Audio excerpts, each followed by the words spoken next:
Attention, le contenu de cette vidéo peut heurter la sensibilité des plus jeunes. Vous êtes prévenus. N'ayez pas peur de laisser un pouce bleu, d'activer les notifications et de vous abonner si ce n'est pas déjà fait. Nous avons reçu un message de l'espace envoyé par une fillette de 9 ans. Partie 4. Je n'ai plus dormi du tout après ça. Pas par choix. Le sommeil ne venait simplement plus. Dès que je fermais les yeux, j'entendais ma propre voix. Ces mots que je n'avais pas encore prononcés. Ils tournaient en boucle dans ma tête avec la précision mécanique d'un disque rayé.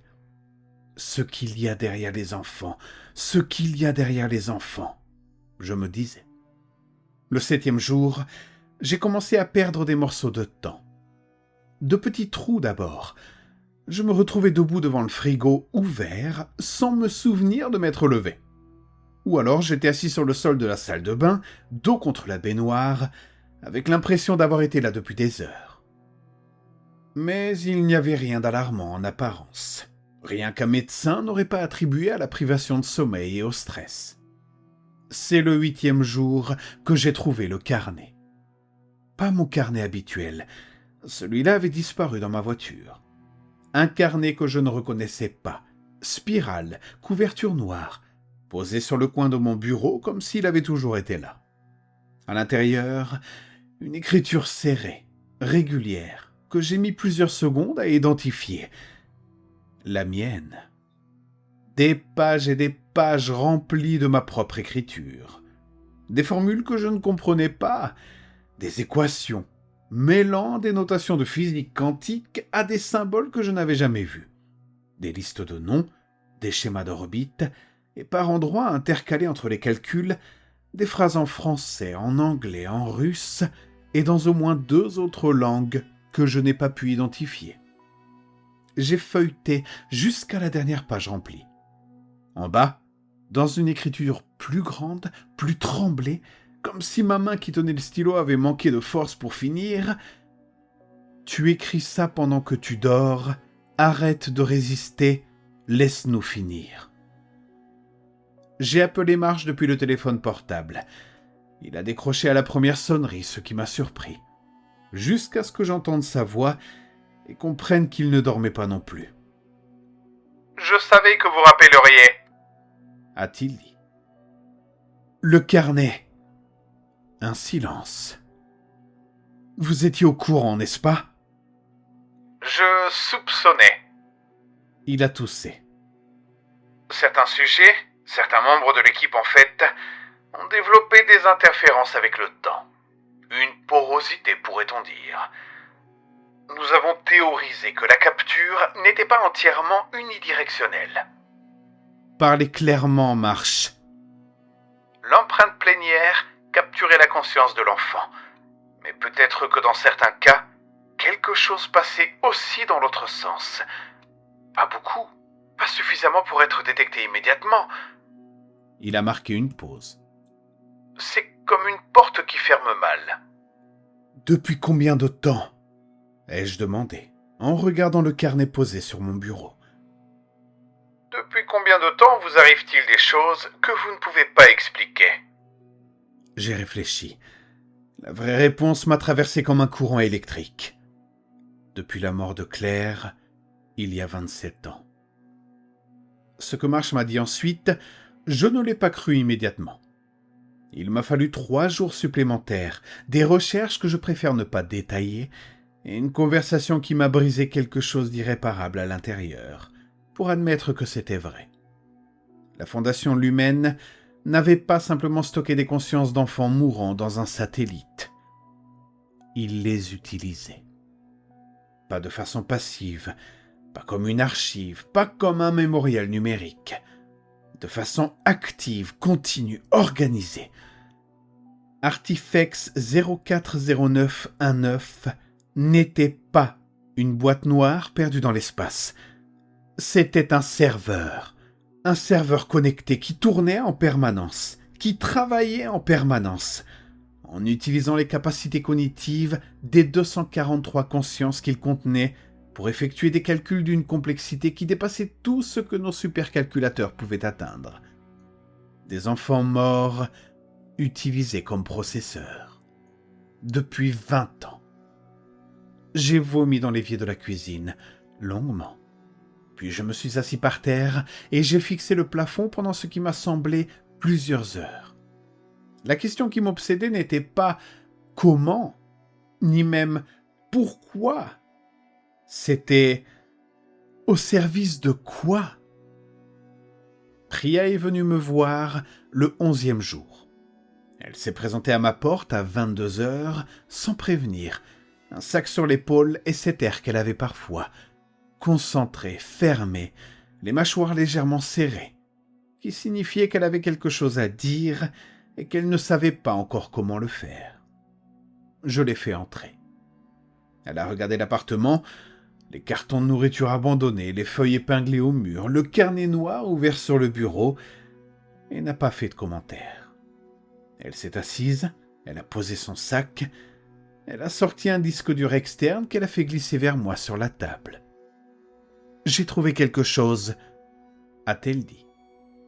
Le disque dur contenait des fichiers récupérés depuis les serveurs de backup d'une des 17 cliniques, la clinique berlinoise, dont les données avaient été partiellement archivées par une assurance avant la fermeture.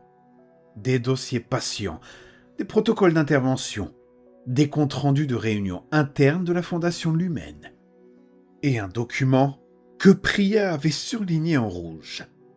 Un compte rendu de réunion daté de novembre 2002. Ordinaire dans sa forme, ordre du jour, participants, point soulevé. Mais à la page 4, une ligne qui m'a coupé le souffle. Point 7. Sujet Jones C. Résultat de capture fragmenté. Empreinte incomplète estimée à 34%. Comité recommande archivage partiel et réorientation des ressources.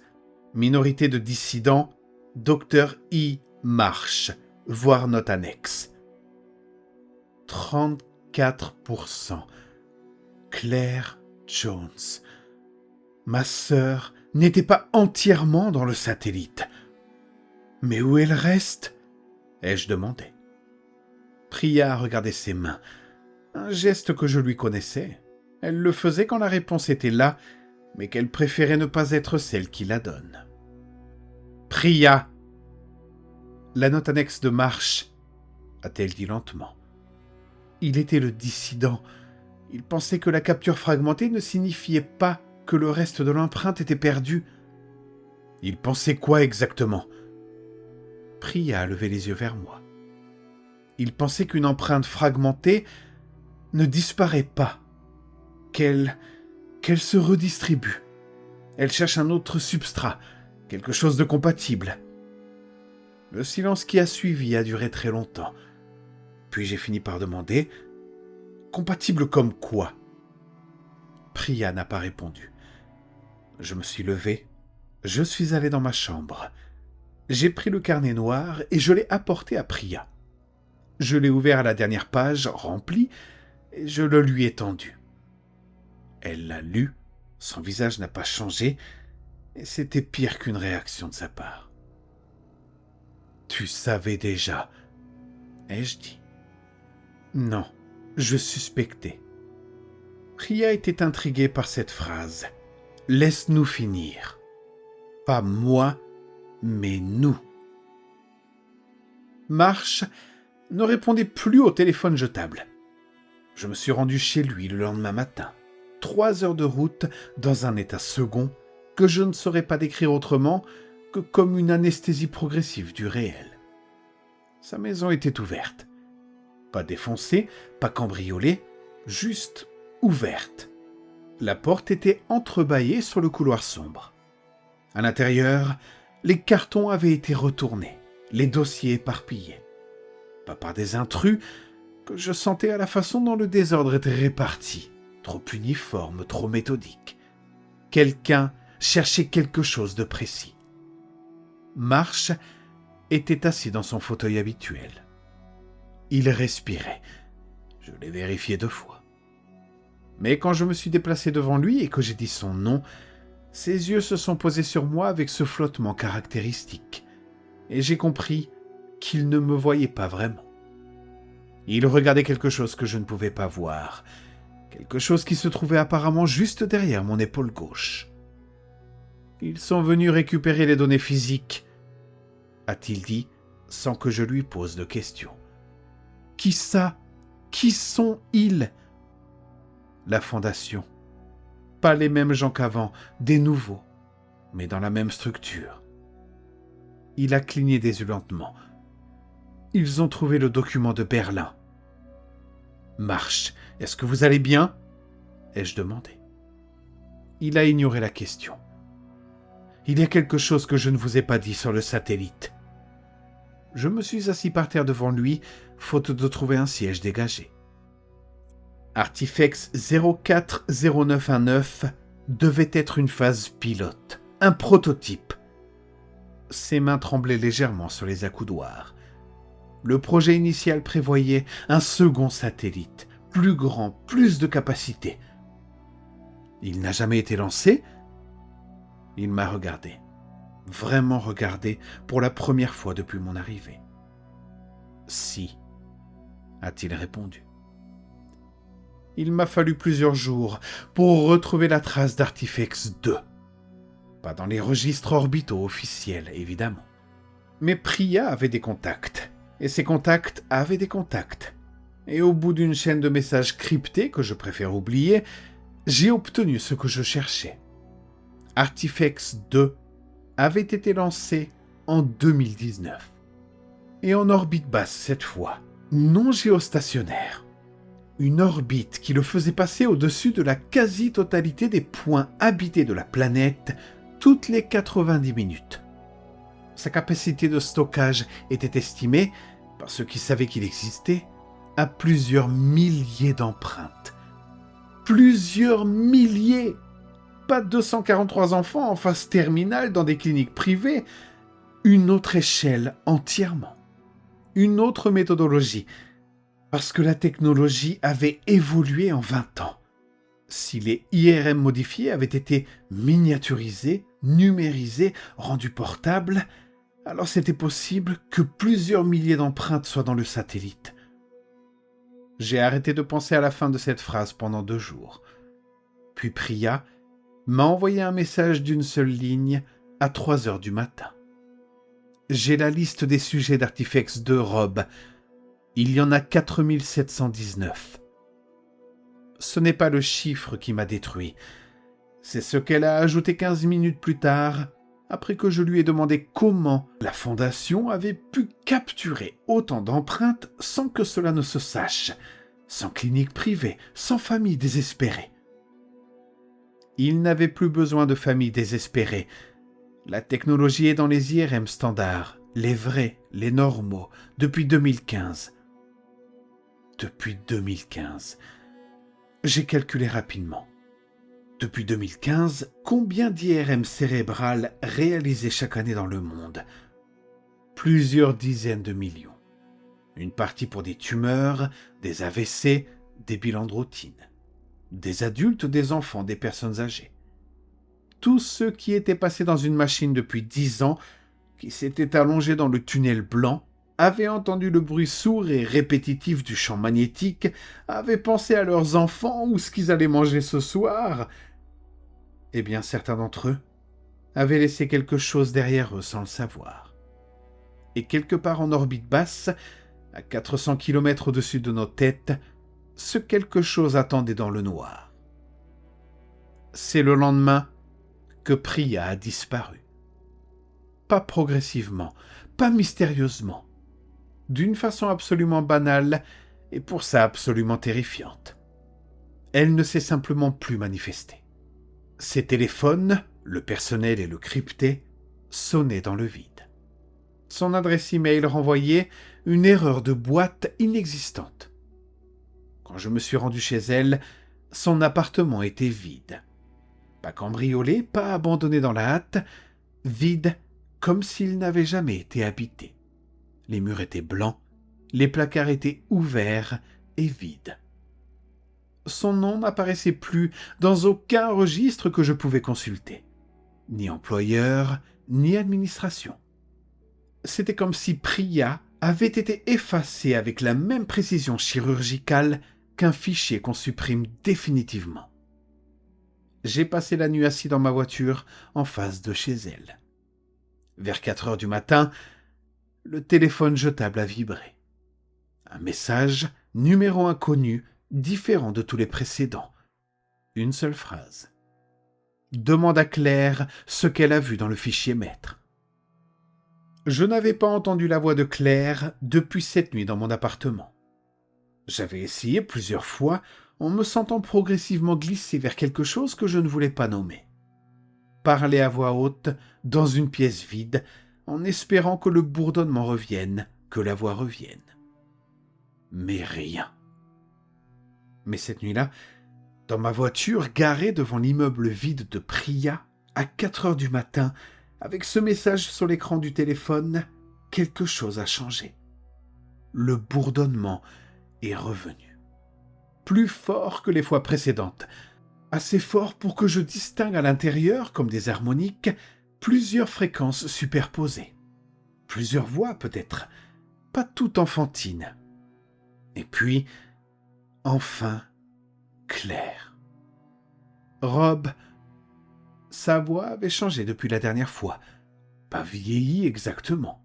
Quelque chose de différent.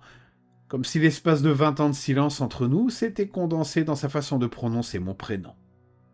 Claire, le fichier maître, qu'est-ce que c'est? Un silence. Pas un silence de connexion perdue, un silence de quelqu'un qui choisit ses mots avec une précision terrifiante. C'est la raison pour laquelle ils ont construit le satellite. Il contient quoi? Ai-je demandé. Le mot « quoi » ne convient pas. Elle a fait une pause. C'est le mot « qui » convient. Le bourdonnement a enflé d'un coup, comme si quelque chose venait de couper la communication. La voix de Claire s'est fragmentée, distordue, et dans la distorsion, j'ai cru entendre d'autres voix, des dizaines, peut-être plus, toutes essayant de parler en même temps, toutes disant la même chose. Puis, le silence total. Ensuite, le téléphone jetable a sonné. Pas un message cette fois, c'était un appel vidéo. J'ai décroché à moitié par réflexe, et à moitié parce que quelque chose en moi avait renoncé à avoir peur. L'écran était noir d'abord. Puis, une image est apparue, floue, pixelisée, comme un flux de mauvaise qualité ou transmis de très loin. C'était un visage. J'ai mis plusieurs secondes à le reconnaître, pas à cause de la qualité de l'image, parce que ma tête refusait d'assembler ce que mes yeux voyaient. Le visage qui me regardait depuis cet écran, avec cet éclairage blafard, dans cet endroit que je ne reconnaissais pas, n'était pas celui de Claire. Ce n'était pas celui d'Amy Keeper non plus. C'était le mien. C'était mon visage, mes traits, mon regard, mais avec quelque chose en plus. Quelque chose dans les yeux que je ne m'étais jamais vu. Une profondeur froide et absolument étrangère, comme si quelqu'un d'autre regardait vers l'extérieur depuis l'intérieur de mon propre visage. Et ce moi, qui n'était pas moi, a souri. Un sourire que je ne me connaissais pas. Et mon moi a dit, d'une voix parfaitement identique à la mienne, mais vidée de tout ce qui me rendait moi, « Tu viens de comprendre pourquoi Amy ne voulait pas que tu meures. » Une pause. Ils avaient besoin que tu sois en vie pour finir le transfert. L'écran est devenu noir. Dans le silence qui a suivi, j'ai regardé mes mains posées sur le volant. Et pour la première fois depuis 11 jours, j'ai réalisé que je ne me souvenais pas d'avoir conduit jusqu'ici. Je ne me souvenais pas d'être sorti de mon appartement. Je ne me souvenais pas, en fait, de la moitié des 11 derniers jours. Et quelque part dans le fond de ma poitrine, à un endroit que je n'arrivais plus tout à fait à localiser, quelque chose qui n'était pas moi attendait patiemment que je finisse de comprendre. Il attendait depuis très longtemps, depuis peut-être avant la mort de Claire, depuis peut-être avant ma naissance.